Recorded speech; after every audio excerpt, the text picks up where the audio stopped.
عمرہ حج کا ویزا ہو تو کسی نہ کسی جاننے والے سے پوچھتا ہے کہ بھئی میں نے اپلیکیشن کیسے بھرنی ہے. اسی طرح اللہ والے وہ دعا مانگنے کا عمل جانتے ہیں. ہمیں ان سے پوچھنا چاہیے کہ جی ہم نے اگر اللہ تعالیٰ سے کوئی دعا کرنی ہے تو یہ بھی تو ایک اپلیکیشن بھرنے کی مانند ہے نا, تو ہم کیسے اپلیکیشن بھریں کہ اپروو ہو جائے؟ ہم نے دنیا میں دیکھا کہ اگر اپلیکیشن پراپر نہ بھری ہوئی ہو نا تو ریجیکٹ ہو جاتی ہے. بالکل یہی معاملہ, اگر دعا پورے آداب کے ساتھ نہ مانگی جائے تو دعا بھی اللہ تعالیٰ کے حضور قبول نہیں ہوتی. اب ہم پھر پریشان ہوتے ہیں تو جی ہماری دعائیں قبول کیوں نہیں ہوتی, اور معاذ اللہ ایسے الفاظ کہہ بیٹھتے ہیں جی اللہ تعالیٰ تو ہماری سنتا ہی نہیں. حالانکہ ان ربی لسمیع الدعا, میرا پروردگار تو ہر بات کو دعا کو سنتا ہے. تو کیوں ایسا کہتے ہیں؟ بجائے اس کے کہ ہم یہ سوچیں اللہ تعالیٰ قبول نہیں کر رہے, کیوں نہ ہم یہ سوچیں کہ ممکن ہے ہماری دعا کے مانگنے میں کوئی فرق اور کمی ہو جس کی وجہ سے وہ قبولیت کے درجے پہ نہ پہنچ رہی ہے. ایک بات یہاں اور بھی ذرا کلیئر کرنی ضروری ہے. ایک ہوتا ہے دعائیں کروانا اور ایک ہوتا ہے دعائیں لینا. دعائیں کروانا بھی عبادت ہے, نیک کام ہے, لیکن دعائیں لینا اس سے بھی بڑا نیک کام ہے. دعائیں کروانا تو یہ ہوا امی دعا کرو, ابو دعا کریں, حضرت جی دعا کریں, سر آپ میرے لیے دعا کریں, یہ تو ہوا دعا کروانا. یہ بھی کہنا چاہیے نبی علیہ السلام نے اس کی بھی تلقین فرمائی.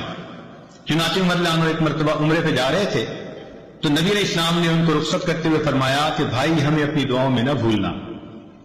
تو نبی علیہ السلام کا یہ فرمانا امت کی تعلیم کے لیے تھا. ہم بھی دعاؤں کے لیے کہیں نیک لوگوں کو, بڑوں کو, لیکن اس سے بھی بڑا رتبہ اور درجہ یہ ہے کہ ہم ان کی دعائیں لینے والے بن جائیں. دعائیں لینا کیا ہوتا ہے کہ انسان اتنا اچھا بنے, اتنا نیک بنے کہ اس کو دیکھ کر بے اختیار اس کے ماں باپ, اس کے پیر استاد کے دل سے اس کے لیے دعائیں نکل رہی. تو آج دعائیں کروانے والے بہت ہیں, دعائیں لینے والے بہت تھوڑے. تو کوشش یہ کرنی چاہیے کہ اللہ تعالیٰ ہمیں دعائیں لینے والا بنا دے. حدیث پاک میں آتا ہے کہ نبی علیہ السلام کے 3 شاگرد تھے اور تینوں کا نام عبداللہ تھا, اور وہ اتنا خدمت میں پیش رہتے کہ نبی علیہ السلام کا دل خوش ہوتا. آپ تہجد کی نماز میں ان تینوں کا نام لے کر ان کے لیے دعا مانگتے تھے. اس کا نتیجہ کیا نکلا کہ وہ تینوں دنیا کے اندر بہت عزتیں پانے والے بزرگ بنے.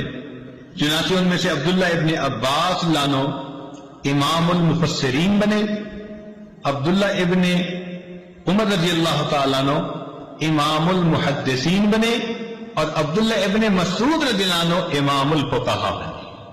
اللہ نے تینوں کو ایسا وقت لگا دیا. تو یہ جو ہوتا ہے نا بڑوں کی دعائیں لینا, یہ اللہ رب العزت کی بہت بڑی مہربانی ہوتی ہے.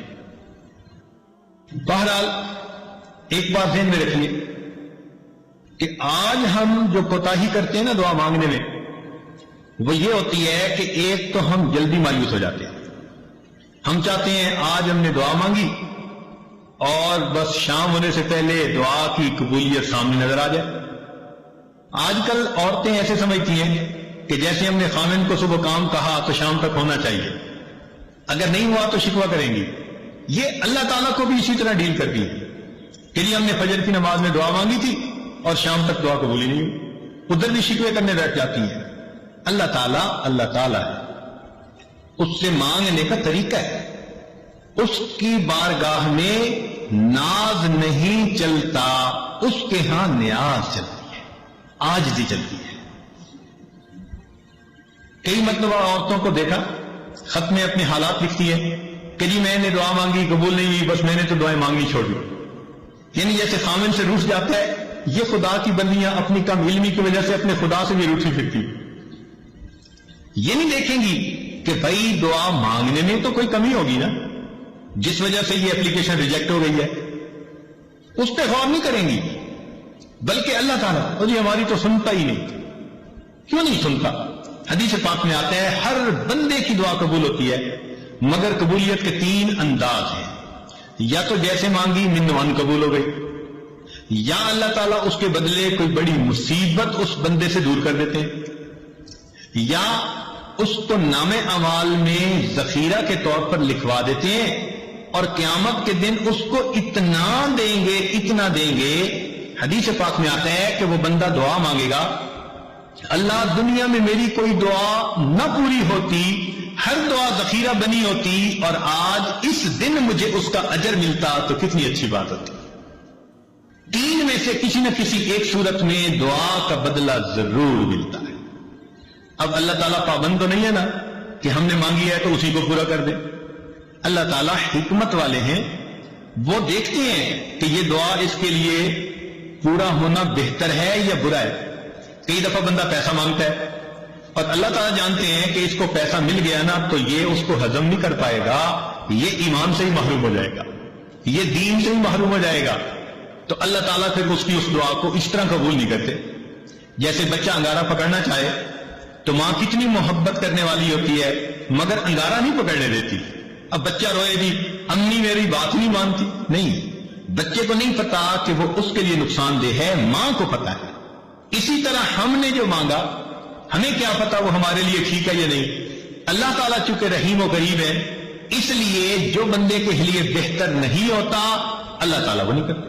چنانچہ کئی بچیاں چاہتی ہیں کہ فلاں جگہ شادی ہو جائے، ہر بندہ چاہتا ہے پسند کی شادی ہو. تو اب ان کی اگر نیت بن گئی کہ ادھر شادی ہو جائے اور ہو نہیں رہی تو بس سب سے بیزار، بڑی دعائیں مانگی، بڑے وظیفے کیے، بڑا قرآن پڑھا اور جی ہماری تو دعا قبول ہی نہیں ہوتی.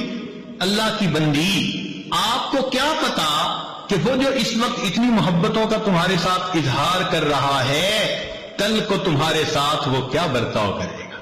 ممکن ہے کل کو وہ تمہیں سرے سے ہی طلاق دے دے، کل کو وہ تمہاری بجائے کسی اور کے ساتھ اپنے تعلق بنا لے اور تمہیں گھر کے اندر ذلیل کرے، دوسروں کے سامنے بے عزت کرے، اور تم اس وقت جینے کی بجائے مر جانے کو ترجیح دینے لگو.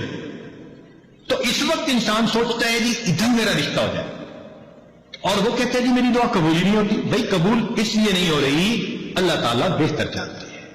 تو اس لیے دعا جب بھی مانگی جاتی ہے اگر بندے کے حق میں بہتر ہو تو اللہ تعالیٰ اسی طرح پورا کر دیتے ہیں، بہتر نہ ہو تو اللہ تعالیٰ پورا نہیں کرتے. مثال کے طور پہ ایک بندے نے کہا اللہ مجھے امیر بنا دے، غنی بنا دے، اللہ تعالیٰ نہیں بناتے. کیوں؟ اللہ تعالیٰ جانتے ہیں اس کو مال ملا تو یہ اولاد کی تربیت کر نہیں سکے گا، اس کی اولاد نافرمان بن کے ایمان سے بھی خارج ہو جائے گی. کتنے لوگ ہیں مال ان کے گھر میں آ جاتا ہے اور ان کی اولاد ان کے ہاتھوں سے نکل جاتی ہے. ہمیں کیا پتا کہ کس وجہ سے یہ دعا قبول نہیں ہو رہی. اللہ تعالیٰ پہ بھروسہ رکھیں، اعتماد رکھیں، اس کو اپنے اوپر ماں سے بھی 70 گنا زیادہ مہربان سمجھتے ہوئے سوچیں کہ کوئی نہ کوئی حکمت ہوگی جو من و ان قبول نہیں ہوگی. اور ہمیں کیا پتا کہ اللہ تعالیٰ نے اس دعا کے بدلے کوئی مصیبت سے بچایا ہو. آپ ذرا غور کریں، آپ گاڑی میں جا رہی ہیں اور کئی مرتبہ بس ایکسیڈنٹ ہوتے ہوتے بچتا ہے، تو ممکن ہے آپ کی مانگی ہوئی کسی دعا کے صدقے اللہ تعالیٰ نے آپ کو ایکسیڈنٹ سے بچا لیا. زلزلہ آیا، لاکھوں انسان مرے بھی اور زخمی بھی ہوئے. ہمیں جو اللہ نے اس زلزلے میں بچا لیا، کیا پتا کسی وقت کی مانگی ہوئی کوئی دعا. تو یوں کہہ دینا جی ہم نے مانگی ہے دعا قبول نہیں ہوتی، یہ جلد بازی اللہ تعالیٰ کے بارگاہ میں ظاہر کرنا مناسب نہیں. دعا مانگنی چاہیے، مانگتے رہنا چاہیے. آپ نے دیکھا ہوگا کہ بچہ کوئی چیز مانگتا ہے تو ماں شروع میں منع کر دیتی ہے، نہیں دیں گے، پھر مانگتا ہے، پھر وہ کہتی ہے نہیں دیں گے، جیلتی بھی دے دیتی ہے.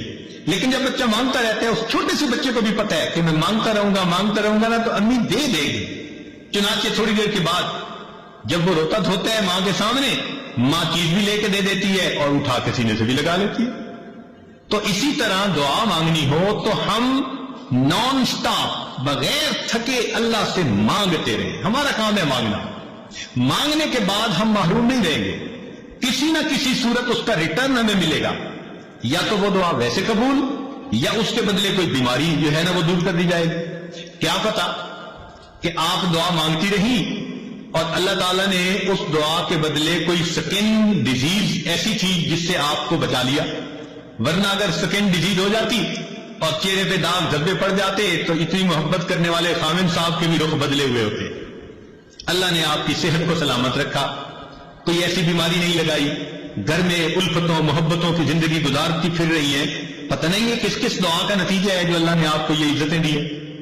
تو اس لیے دعا مانگنے میں فوراً توقع رکھنا کہ جی ابھی قبول ہو جائے, یہ بندگی کے آداب کے خلاف ہے. جلدی مایوس نہیں ہونا چاہیے. اور پھر ایک بات اس میں اور بھی سمجھ لیں کہ کچھ لوگ دعائیں مانگتے ہیں اور کچھ لوگ دعائیں پڑھتے ہیں. دعا پڑھنے سے دعا قبول نہیں ہوتی, دعا مانگنے سے دعا قبول ہوتی ہے. کیا فرق ہے دونوں میں؟ دعا پڑھنا تو یہ ہوا کہ بس بیٹھے ہیں ربنا آتنا فی دنیا ربنا ظلمنا, بس طوطے کی طرح ٹیپ ریکارڈ جیسے بجتا ہے وہ بج گیا اور پتہ یہ بھی نہیں کہ میں نے کیا مانگا کیا نہیں. چنانچہ ایک مرتبہ ہم نے نماز پڑھی, ہمارے قریبی تعلق والے ساتھ بیٹھے ہوئے تھے, انہوں نے دعا کے بعد اپنے چہرے پہ ہاتھ پھیرے تو میں نے ویسے ہی ان سے پوچھ لیا, میں نے کہا آج دعا میں آپ نے کیا مانگا؟ تو میری طرف دیکھ کے کہتے ہیں حضرت سچ بتاؤ مجھے نہیں یاد. یعنی ابھی اپنے چہرے پہ ہاتھ پھیرا اور ابھی یہ نہیں پتا کہ میں نے اللہ سے کیا مانگا. اتنی غفلت بھری دعا. تو اس کو کہتے ہیں دعائیں پڑھنا. تو دعائیں پڑھنے سے دعائیں قبول نہیں ہوتی, دعائیں مانگنے سے دعائیں قبول.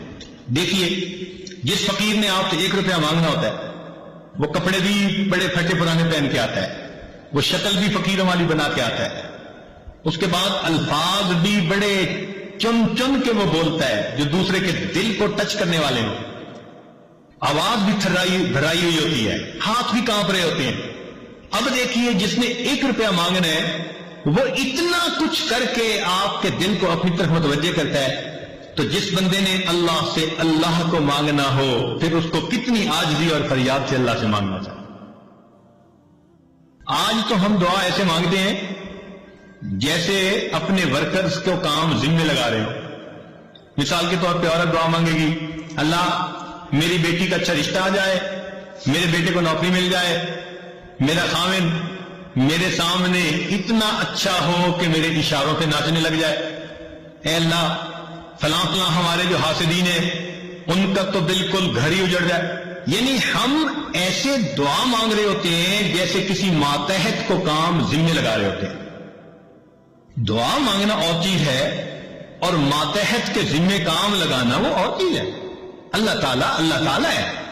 اس انداز میں دعائیں مانگنا یہ ہو جائے یہ ہو جائے یہ ہو جائے, جیسے سیٹھ صاحب بیٹھے ہوئے اپنے ورکرز کو کام اسائنمنٹ دے رہے ہیں. تو اللہ تعالیٰ کو دعا میں اسائنمنٹ نہ دیا کریں. اللہ تعالیٰ کے سامنے عاجزی اور زاری کا اظہار کر کے, بندگی کا اظہار کر کے, اللہ کی عظمت کو مان کے اللہ سے دعا کیا کریں, سوال کیا کریں. تو جب ہم اس طرح سے مانگیں گے تو دعائیں جلدی قبول ہوں گی. ہم الزام ان کو دیتے تھے, قصور اپنا نکل آیا. ہم شکوہ لیے پھرتے ہیں جی ہماری سنتا ہی نہیں, حالانکہ دعا مانگنے میں کتنی کوتاہیاں ہم خود کر لیتے ہیں. چنانچہ حجاج بن یوسف کے بارے میں آتا ہے کہ طواف کر رہا تھا اور ایک نابینا وہاں بیٹھا دعا مانگ رہا تھا, اے اللہ مجھے بینائی عطا کر دے. تو حجاج بن یوسف رکا اور اس نے اس کو ٹھوکر لگائی اور کہا بندے تجھے پتہ ہے میں کون ہوں؟ اس نے کہا نہیں. اس نے کہا میں حجاج بن یوسف ہوں.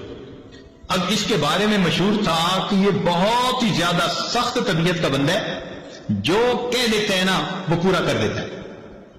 چنانچہ اس کا نام سن کے اندھا گھبرا گیا کہ آج میرا کس سے واسطہ پڑ گیا.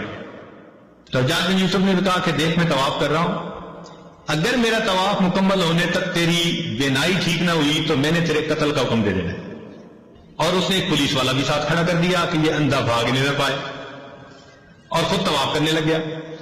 اب تو جی اندھے کا حال عجیب, آنسو بھی گر رہے ہیں اور کانپ بھی رہا ہے اور دعا مانگ رہے, اللہ پہلے تو بینائی کا سوال تھا اب تو میری زندگی کا سوال. ایسے تڑپ کے اس نے دعا مانگی. کہتے ہیں کہ حجاج بن یوسف جب واپس آیا اللہ نے اس کی بینائی عطا فرما دی.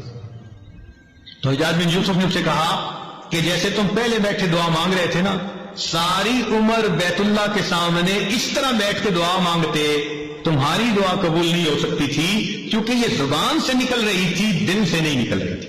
اب جب تمہیں اپنی جان کا خوف ہوا, اب تڑپ کے دل سے دعا مانگی اور دل سے جو بات نکلتی ہے